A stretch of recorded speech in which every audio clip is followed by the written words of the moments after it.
Hey everybody, welcome back to another episode of Millie's Baseside Chats, where we are live streaming to bring some calm to your chaos. So whatever that looks like, if you just PCSd, if you are job searching, if you've sending your kids back to school, whatever your chaos right now is, we want to give you a little break in that and maybe introduce you to some neat people along the way. So my name is Kelly Artis. I am your host. This is Millie's Baseside Chats. And we are interviewing experts across the globe, really, to bring you some information about duty stations, about military lifestyle topics, and just about whatever their area of expertise is. We wanted to introduce you to these folks and offer up some cool resources and maybe expand your horizons a little bit. So welcome. Thanks for joining us. I see a couple people viewing. So hang out with us. You guys know what we really like? We like hearts. So send us some hearts in the comments, ask your questions, hang out. We want this to be a conversation. So tune in, maybe even just tell us where you're watching from. That'd be fun. So, okay. Today I'm super excited to introduce you guys actually to our very first Baseside Chat guest. Jessica Bertsch was brave enough to come on this little experiment with me, and she's back. I got her to come back. So I want to introduce you guys. I'm going to still give you a brief little intro, but here is Jessica on screen joining us today from Florida. Hey, Jessica. Hi, everyone. Hey, so you guys, Jessica, I came across Jessica actually, so I think I posted somewhere on Facebook that we were in need of some help with our content, and this amazing woman popped up. She's like, I got it. I'm all over it. I'm like, okay, cool. Tell me more. And turns out she runs a company called Powerhouse Planning, and they actually have a suite of teams that can help you with just about anything under the sun, as a business, as an entrepreneur, as a nonprofit, you name it. So she has literally been a lifesaver for Millie. We've swallowed her up. We've kind of incorporated her into like our whole team and our brand. So we just adore her and her team and everything she does. Shout out to Team Powerhouse. All you guys are awesome. You rock. If you rep Team Powerhouse, let us know in the comments. We'd love to see you. And okay, Jessica, tell us about yourself. I'm ready for it. So about Powerhouse as a whole, today actually we turned 7. So we've been around. Yeah, I know we've been around a little while. Primarily, it's everything that you've covered. But yeah, what we do is we come alongside companies and we are a solution approach for them as a team unit. So there's a lot of companies that have a hole with graphic design or quality assurance, or there's all these different little things that companies need that they maybe can't afford a full-time person. So they use us. And about it might even be 4 years at this point, we switched over where we do primarily retainers. So we come alongside a company and we become their virtual team. And really, we become part of their workforce in a long-term capacity. So that's kind of where we have been and where we are, and hopefully where we're going to continue to be. So yeah, you guys do awesome work. So tell us about your military affiliation. So let's not leave that out. What brings you to milspouse land? Yeah, so I am a proud military spouse of a U.S. Coast Guard guy. He has been he's been in almost 18 years. We have been married 13 years, and I have done 6 PCSs with him. Oh my goodness. So she knows her stuff, you guys. Also, she PCSed this summer and rode out her, well, you didn't ride it out, I guess you evacuated, but you still like get cred for arriving to Florida and then fleeing Florida. Yeah, we've evacuated. So I've evacuated twice. Oh my gosh. And the other time, this one was so much easier though, because last time my littlest was only 9 months old. So this time I felt like a champion. Everybody was movable. We could move. We could go to the movies. The first time I'm like, what am I doing? But now I don't want to say I'm golden and I can keep doing it, but I did it. Let's not wish that again. But this is somebody to ask your questions. If you guys have been curious about how to do evacuations or hurricane prep, this is a tip. So hey, I want to say hey to some folks in the comments. We've got Jen watching. Jen's Team Powerhouse. Woo-hoo, love you.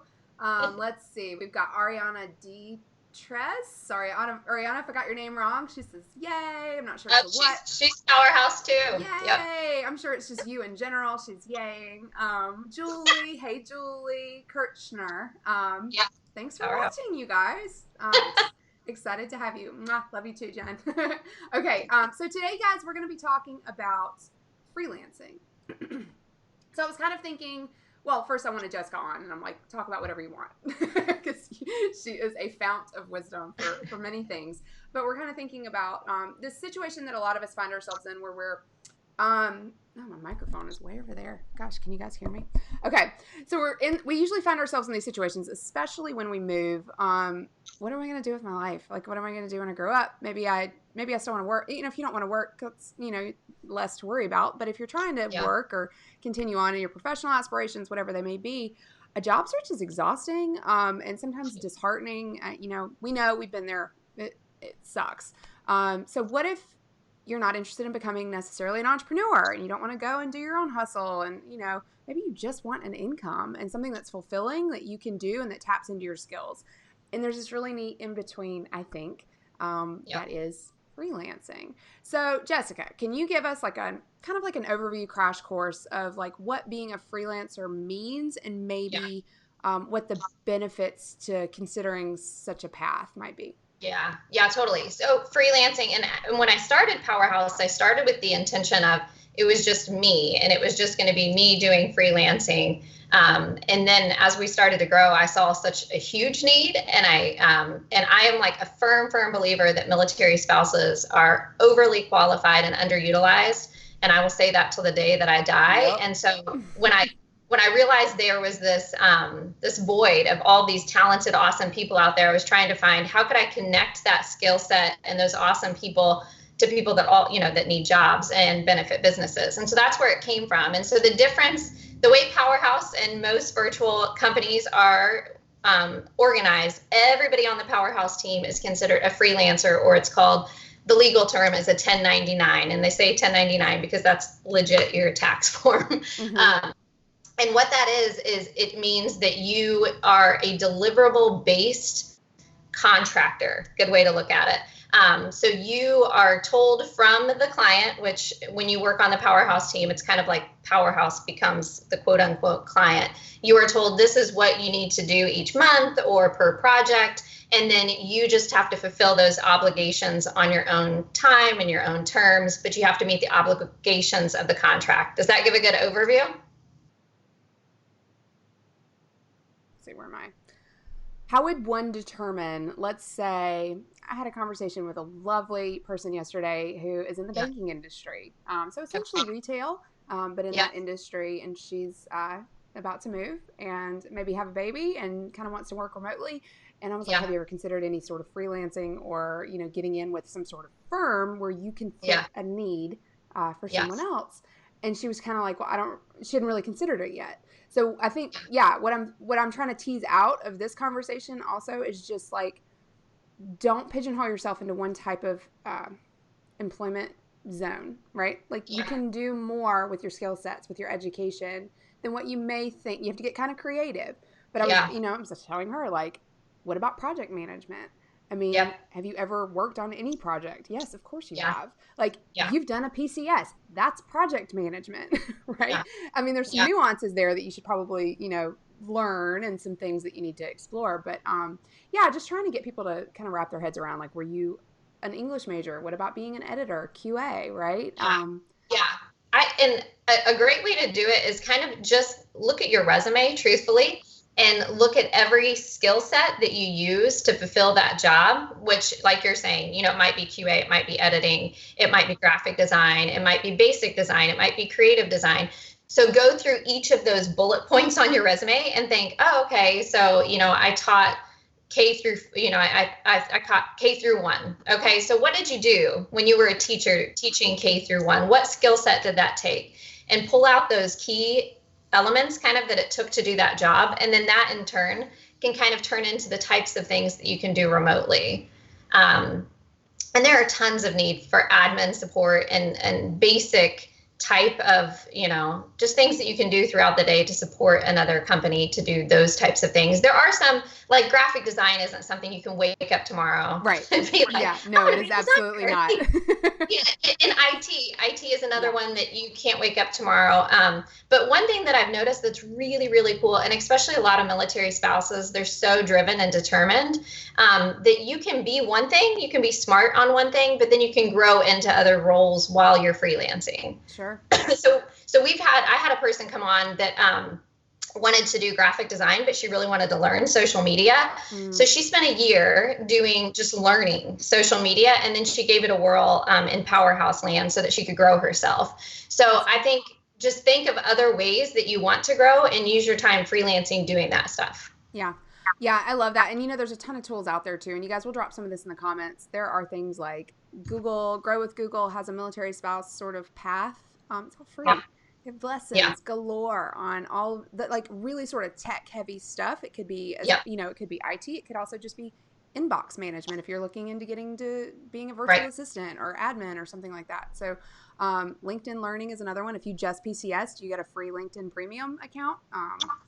I will track down that link as well to share with you all, because that's something that you should all have and take advantage of. It is gold. I love those lessons. Sorry, sidetrack. But there's always opportunity there. And once you know what's available, what I love about Powerhouse too, and is the fact that Jessica is out kind of hustling for the contracts. Y'all, and she does. And she wins these contracts. So she provides all of this amazing work for her beautiful people. Because of her awesome hustle. So being a freelancer on your own and having to like track down jobs, onesies, twosies, contract management is no joke. It is time and labor intensive, and contracts change often, don't they? Yeah. And that's a great thing to note though, Kelly. So in all virtual firms are kind of a little different when that comes to freelancing. So Powerhouse is, we've become very strategic where we keep it smaller. Like our team, I would say the highest numbers at this point is probably 30 to 40 people. And we don't hire on new people until we've maxed out where they want to be. Does that make sense? So, and there's some firms that want to, and which I love, that they want to do tons and tons of, have a lot of jobs for people. But for me, that's harder because that's a lot of people and skill sets to manage.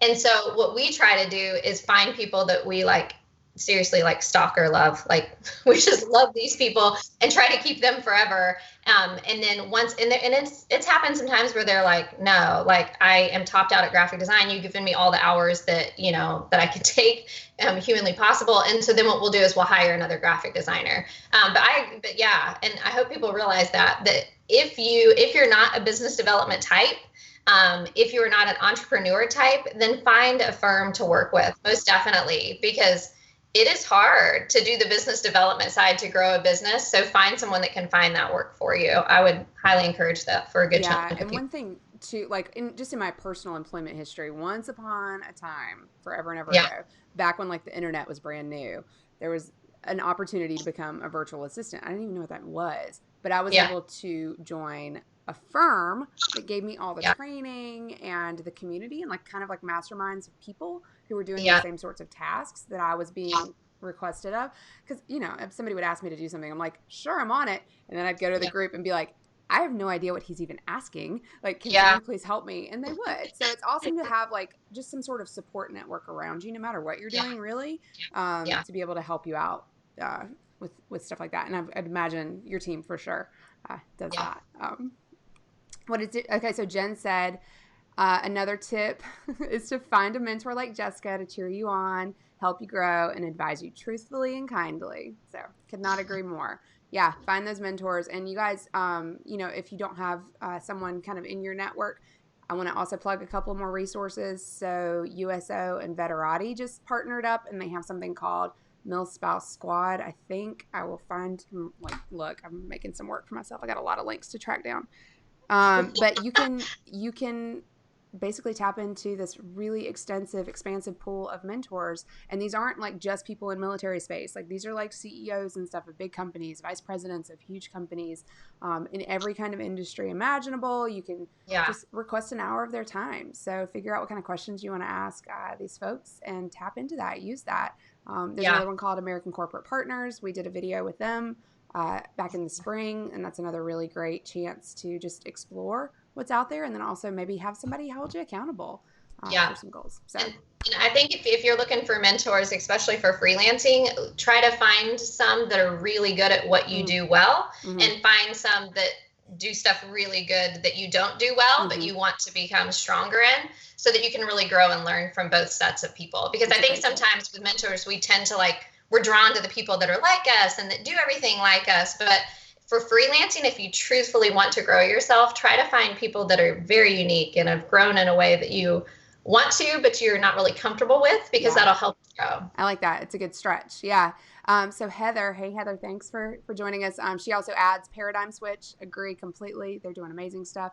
And eMentor are 2 other good resources. So this is great. Keep it coming, guys. This is awesome. We also want to keep this video kind of in our library so you guys can come back to continually. So keep the comments, the suggestions coming. We love it. Okay. So I've decided I want to be a freelancer, Jessica. What do I need to know about approaching a firm? I've stalked Powerhouse. I'm like, yep, I want to be a part of what you're doing. What do I need to know? How can I prep for that sort of encounter? I think the biggest thing is you're going to have to start contacting different ones, be ready to have an interview with them.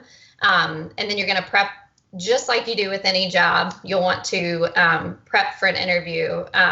Some tips, you want me to give you some tips on interview? Would that help? Okay. So I think some things, and this is so important for freelancers, make sure you know what your worth is. We've had a lot of people, one question we ask is, what is your preferred hourly rate? And we've had so many people that are so lost in that question. But keep in mind, you need to know your worth, and you need to know that when you're a 1099 or / freelancer, whatever term we want to use, you're responsible for your taxes. So you want to make sure that you're charging enough that whenever you're paying your taxes, you're still paying yourself. Because you'd be surprised, but there's been a lot of people that are like, oh, I can do a little under minimum wage, and I'm like, whoa, no, like, let's talk about tax time. Let's talk about what you really want to bring home. And so I think just know before you step into those interviews what your worth is and how much your hourly rate really is. And then other things, make sure that you know kind of what your short-term and long-term goals are.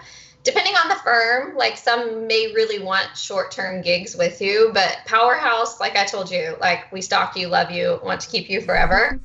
So we are looking for long-term people that want to be with us forever. We've had a few that have used Powerhouse as kind of stepping stones where we knew up front, like they were going to start their own graphic design business, or they were going to, go on and do their own IT dream or whatever. But make sure you're kind of clear with that up front, what you want your goals to be. I'm trying to think of some other things. And then, this is huge, but key, make sure you review about that company that you're interviewing with. Yeah. Have you, I've had a lot of interviews where you can tell they don't even know, what you do. And I'm like, oh my goodness. So just make sure you're smart. And I know that's just life. That's like, we've had people pitch us, we want to partner, we want to do this. I mean, it just happens. People send you random emails all the time, but they've done zero work on who we are, what we do. And I'm like, no, I'm sorry. Yeah. No. Yeah. Yeah. It's just rude. No. So I like bringing up, I think that's a really important point about taxes. So I think everybody has markup, you guys. So it's not just, you're not thinking of your hourly wage as if I'm a W-2 employee, this is what my paycheck is. This is what I'm putting in my bank account at the end of the pay term. No, as an independent contractor, you really have to consider that extra little bump. I mean, I don't want to be quoted here, but I've always kind of rule of thumb heard 30%. That's at least what you're going to have to give Uncle Sam at the end of the year or whatnot. Right. And some independent contractors even pay quarterly instead of at the end of the year. So it's less painful because a lot of times it's feast or famine depending on what kind of work is coming in. So there are a ton of kind of variables that you need to prepare yourself for. And you have to be realistic about your comfort zone on that too. Are you okay with that? So those are it. Now also though, it's really flexible. So that's kind of the perk, right?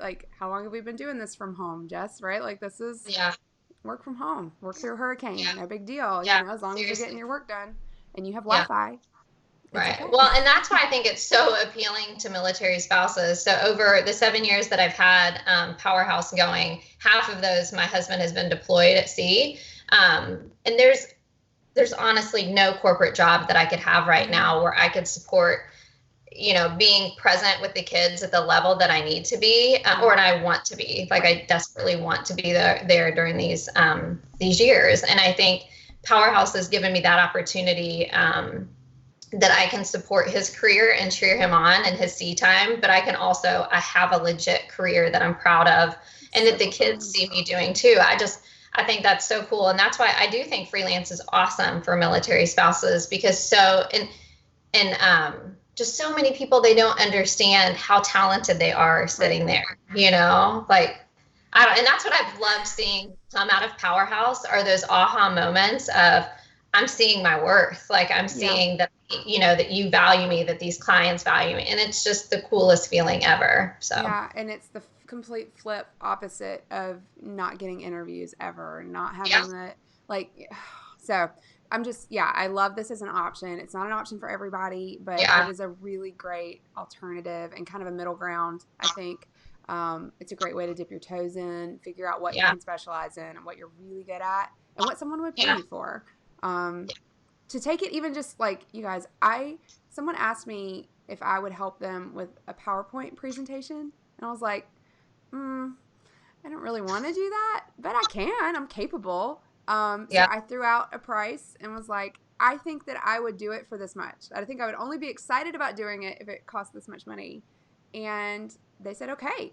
And I was like, oh my God, wow, I should ask for more. But I was like, it's not so much that that's something that's like my driving passion, but I'm good at it. I did it well. And she loved it, and she paid me, and she thought it was a deal. And I'm like, okay, well, I could support that person in whatever kind of way. So it could be little things just like that. Like, what are you good at? What are you interested in pursuing?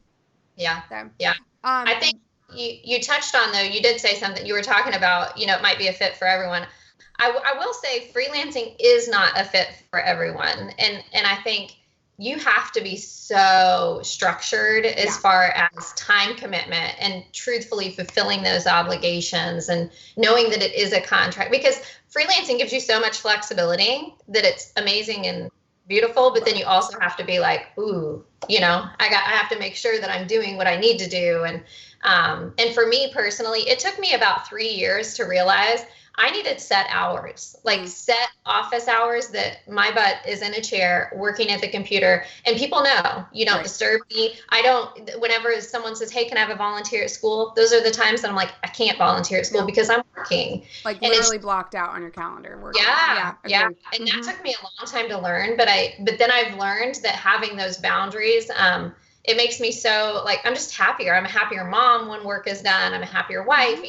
But that took me a while to learn. And I think some people cannot learn that. Like, they're just not structured in that way. Yeah. And that goes for any kind of remote work, you guys. I mean, I don't care who you're working for. Like, remote work does not mean that you don't have to pay for childcare. Like, you got to have a plan for your kids. Like, I'm sorry. Like, you just do. You can't work on your laptop watching daytime TV. I guess there's some things you could probably do that for, but I can't. So, like, I have an office with a door that closes, and, if my children happen to be home, they know, like, mommy's got stuff going on, or they know when I'm recording or when I'm doing this, sorry, I'm off limits. I am not here. Like, my husband has to know that too. I am not here. Don't ask me what's for dinner. Don't ask me where the laundry needs to go. I am not here. And he's respectful of that, but it is hard because you're sitting here. Or they come piling in here. It's the guest room. So they're like, I'm like, no, what are you people doing? Get out of my office.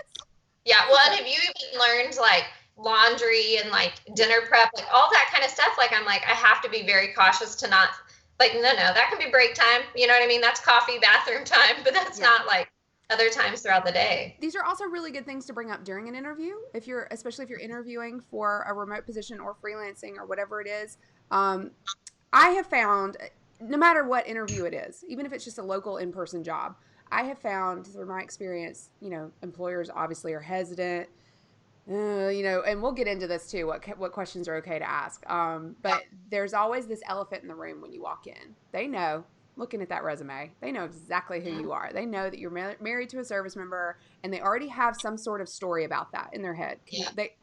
Right or wrong, whatever it is what it is. They already kind of have a story. So I have found personally what's worked for me is to go ahead and squash that story. Like, I know you think that I'm going to flake out when my husband deploys. I won't. I already have childcare. That was the first call that I made when I arrived in town. I have 3 babysitters on lock. You know, like if school's canceled, this is what happens. You know, like I already have contingencies for all these things. Yeah. I have done this before. You know what I mean? Like just go ahead and like squash it from the get-go. So that's another good thing too with remote work is I understand the structure that I need in place. I have an office space. I have, you know, reliable internet, you know, all the things that all the things that could get in your way and stumble you up or cause like hesitation. Go ahead and squash it from the get-go. Yeah, that's a good approach. I like that. That's good. That's good. So, okay. So what other questions should you say? Yeah. So what other questions should you be prepared for? What kind of things might someone ask in an interview? So for us, I mean, I think I want to, I know one that we always ask that kind of throws people for a loop, but, so anybody that watches this will be prepared for a Powerhouse interview. But we always ask, tell us one thing that you're proud of that's not on your resume.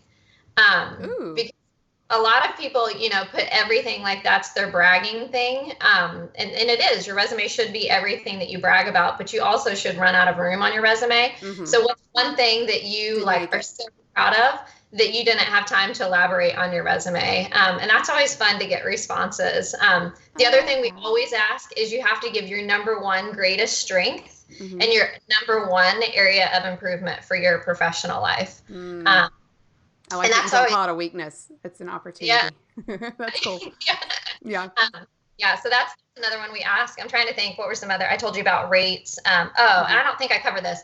We always say at the end, like, what are questions that you have for us? Yeah. And a lot of people aren't prepared for that. Have those questions. Yeah. Again, do your research on the company. You got to do your research just to come up with a question to ask. You got to have that question.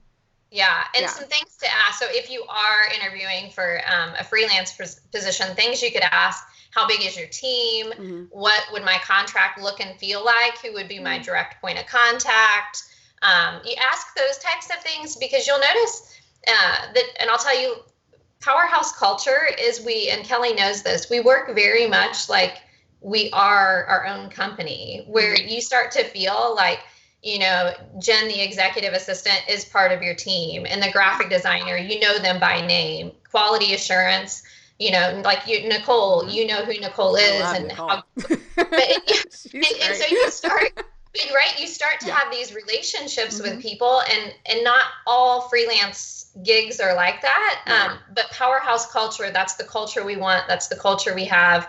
We have the Slack channel where everybody on the team can communicate. So, just make sure that when you're interviewing positions to kind of find out, like, and that's a great question, what is your culture like? Like, what is your work virtual culture? Because there is one. I guarantee you there is one. And so asking that question kind of puts it back on the company to kind of explain, well, we don't really have one. Like, it's really 1 gig and you're done, or this is what it will feel like, you know? Right.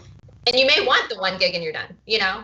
Yeah, you might want the detachment. So Julie chimed in a minute ago, but this ties in really well here as well. She says a company's greatest potential is rooted in their culture. If you find a company with positive growth culture, you have found a rare, beautiful opportunity. Freelancing is a surefire way to experience a company's culture and know what you're stepping into. It's exactly right. I mean, it's pretty much echoing exactly what you're saying. I have always too, like, no matter what opportunity that I have pursued, this is the advice that I consistently give to people who are job seeking. Find the company you want to work for, and then figure out a way in. Well, that's what you did with Millie, right? I did. I was like, y'all hire me for something. I don't care what. Like, I want in somewhere because I'm into this mission. I'm into this culture. Like, I love the whole thing, everything about it. Yeah. Applied for social media, which, I mean, I was not qualified for. So luckily they were forward thinking enough to, you know, expand and create in ways that made room for me, which was amazing. Yeah. So.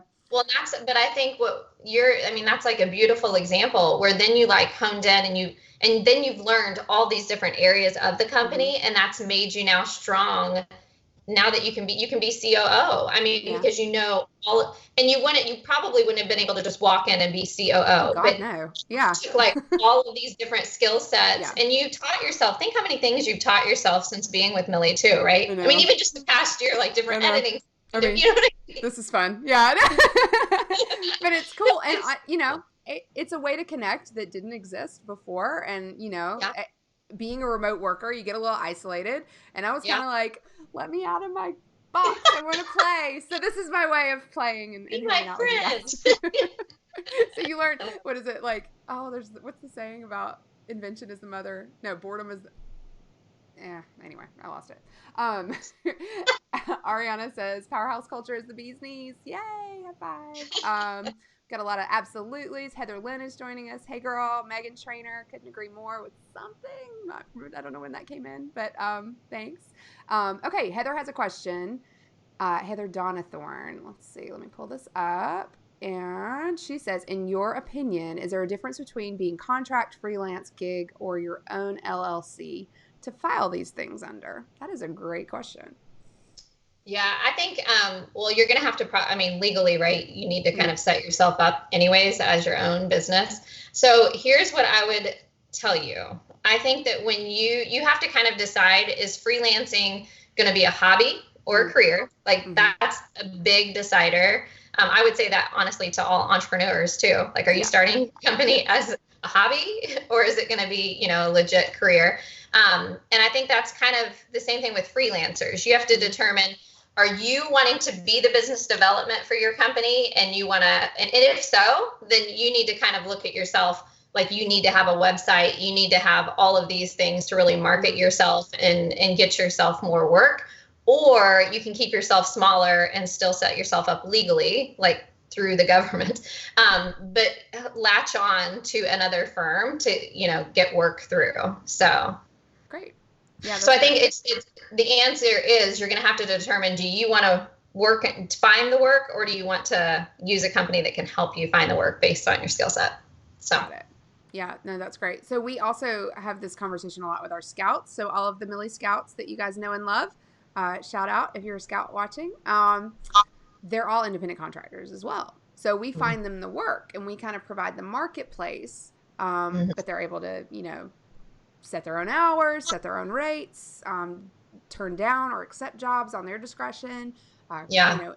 Offer jobs as long as they're, credentialed to do so. Like, if it's something more specialized than just our tasks sort of, offerings that we do, they're able to offer those things. But those are also things that they need to think about. So if you're a scout watching, you know this. But independent contracting, again, you got to take that little bit of income, set it aside for Uncle Sam. You need to know what those parameters are, and you need to know, what kind of, I guess with virtual work, do you have considerations for like insurance and liability really, or does that cover under?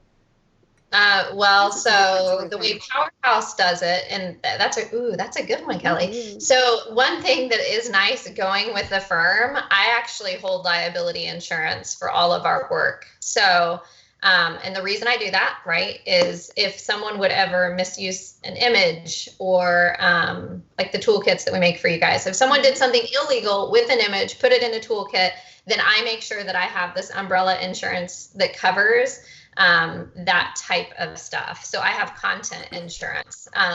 So think about that. If you don't, those are questions to ask.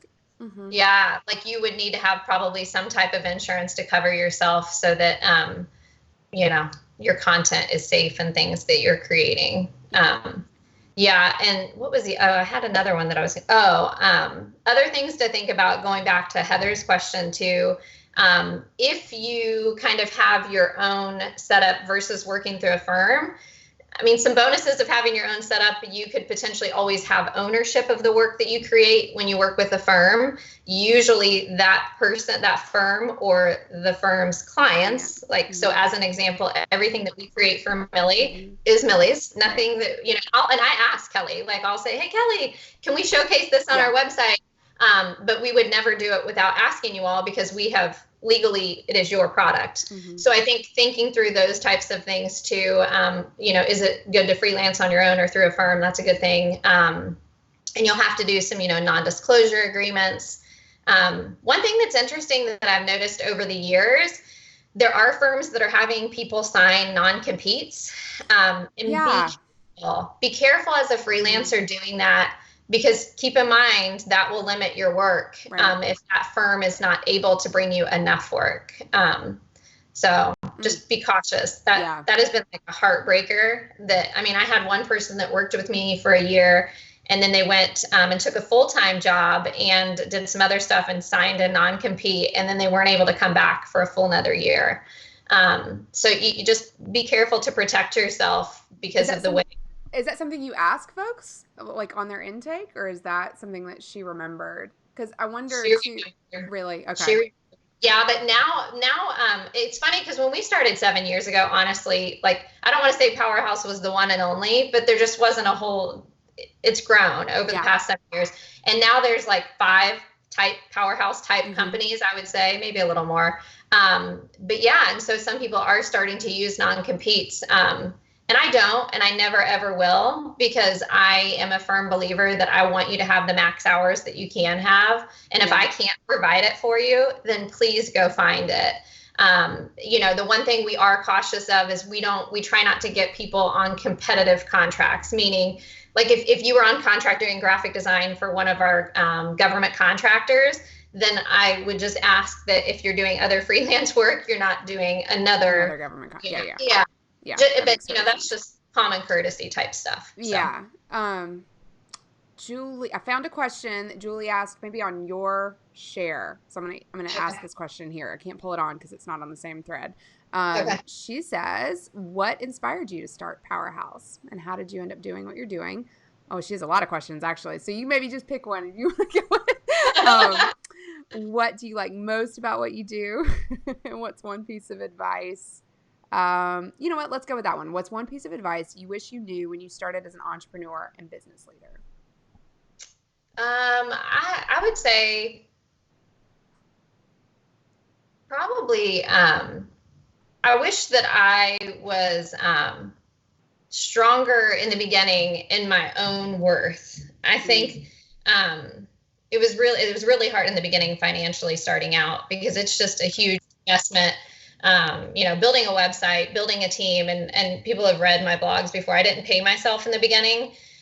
So that was pretty tricky. And I think that just knowing my worth over the years, and I just wrote a blog post about this, but I still have the mentality that everybody gets paid before I get paid. And we have companies what'd you say? I said leaders eat last. Yeah. Right? And we still have companies that have outstanding payments just because it's life and things going on. And so I think just knowing my worth, and I've got a lot stronger about that over the years. But I wish back in the day I would have really known, that this is good. This concept is good. These people are good. And that took me a while to really grow into.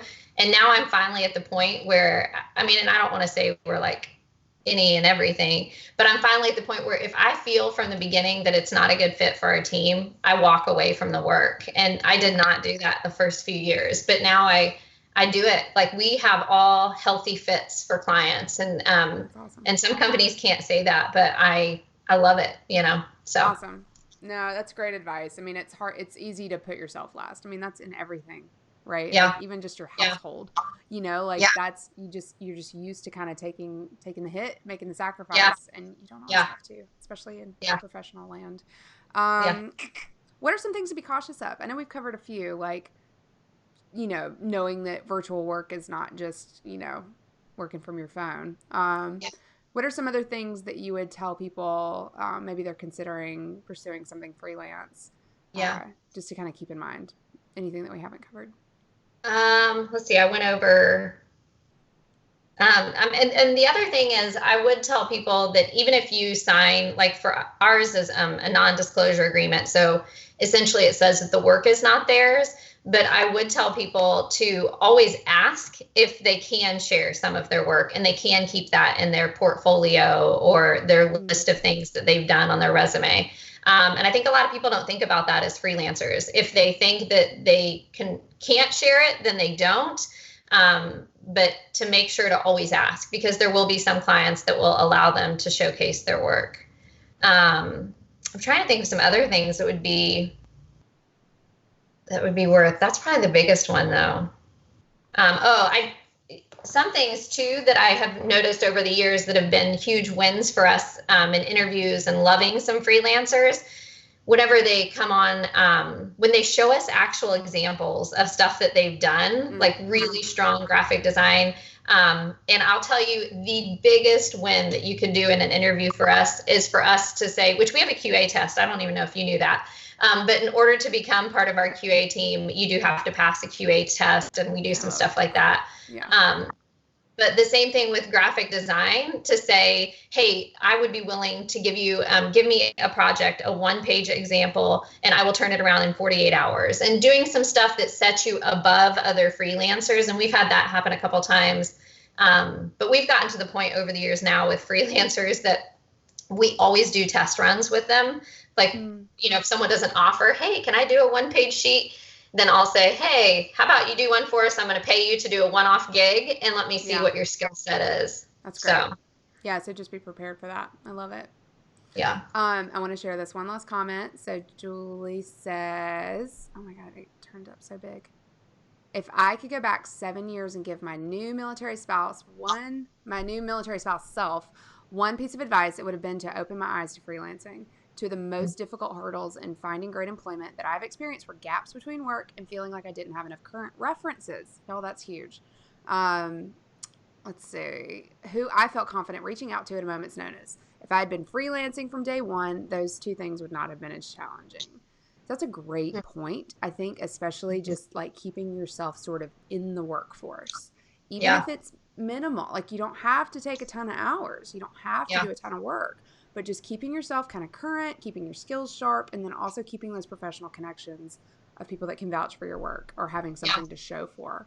And there's tons, and I know you talked about this at the beginning, but there's tons of resources, even just Facebook groups now that literally are virtual people that just share all kinds of stuff. And there's the one, I can't even remember the name now, but I'm talking with a lady today, just the resources that they have that you can work through and talk through and post questions and join those communities, because that's where you're going to learn and you're going to grow. And I love it. I joined one last week, and I'm like, where were you 7 years ago? Even for myself, There's so much accessible knowledge. It's crazy. Seriously.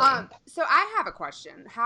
What is your experience, or maybe some people on your team's experience with some of the gig economy sort of platforms like Fiverr and Upwork and those sorts of things? I know they're very one-off and it's super competitive, but do you know of anyone that's had success with those sorts of platforms? I have not heard success stories, but I do know of it.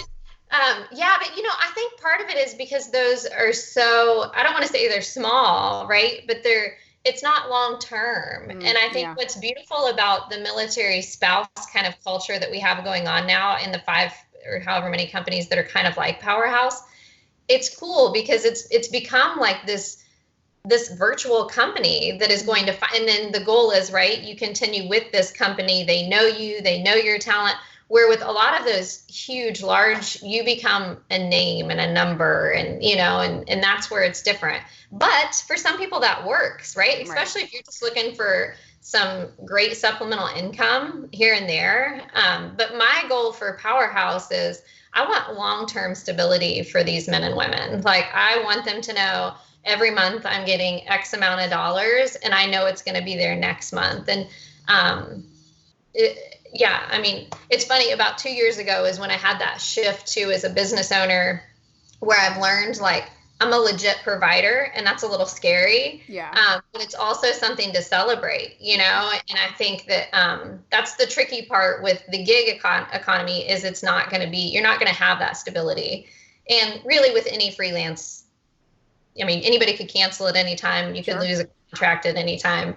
But for the most part, all of us military spouse groups that are out there, we tend to keep finding the work to try to get people to have these careers. So, do you know, do you know of any resources that offer training pathways? I know we mentioned a few like Google and LinkedIn. Do you have any other sort of places to go if you are interested in kind of dipping your toes in, but maybe don't have some of the systems down or don't have some of the more classical training to be able to step into a role or interview for a role that's already kind of stood up? No, I don't. And I mean, the thing, Powerhouse, which this past year we started, I mean, now we have a kind of like an orientation when you hop on and you go through and we do training and stuff, especially like if it's in the grant realm or wherever it is. Oh, yeah.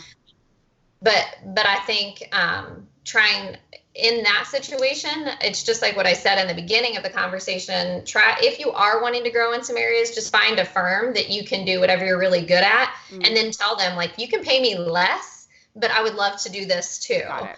Smart. And I would really encourage people to do that. We've had great success with that at Powerhouse, and I love it, right? Because if I can get you smart on graphic design and grant writing, for example, beautiful. You can have 2 jobs coming your way versus one, and then your paycheck is going to continue to go up, Yeah. So.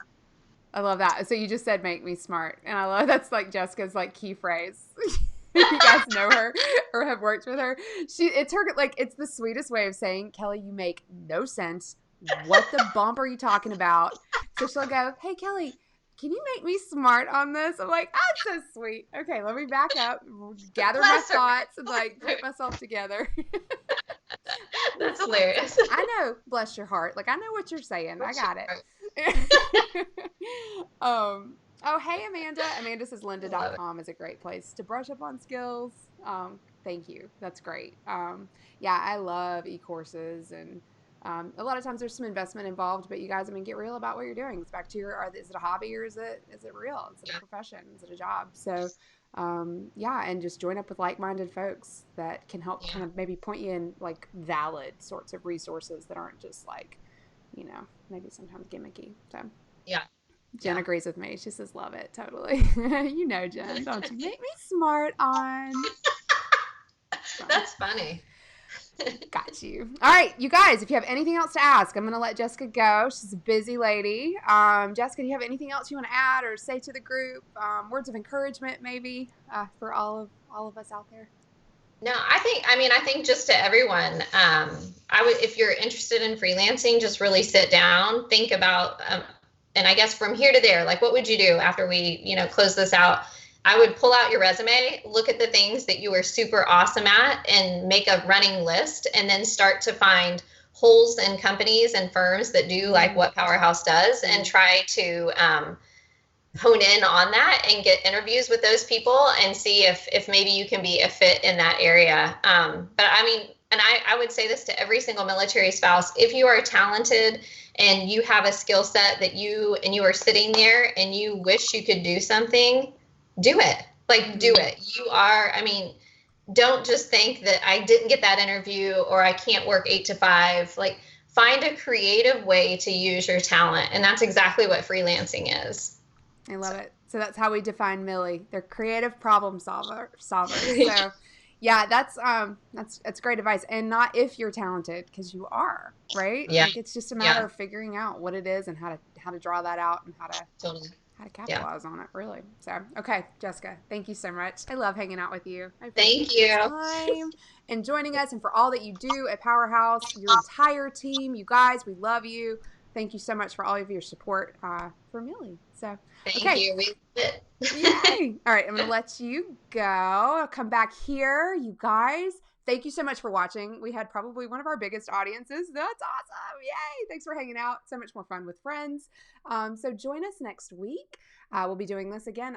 We're going to do this weekly, you guys. So be sure to tune in. I will drop announcements and announce our guest here shortly.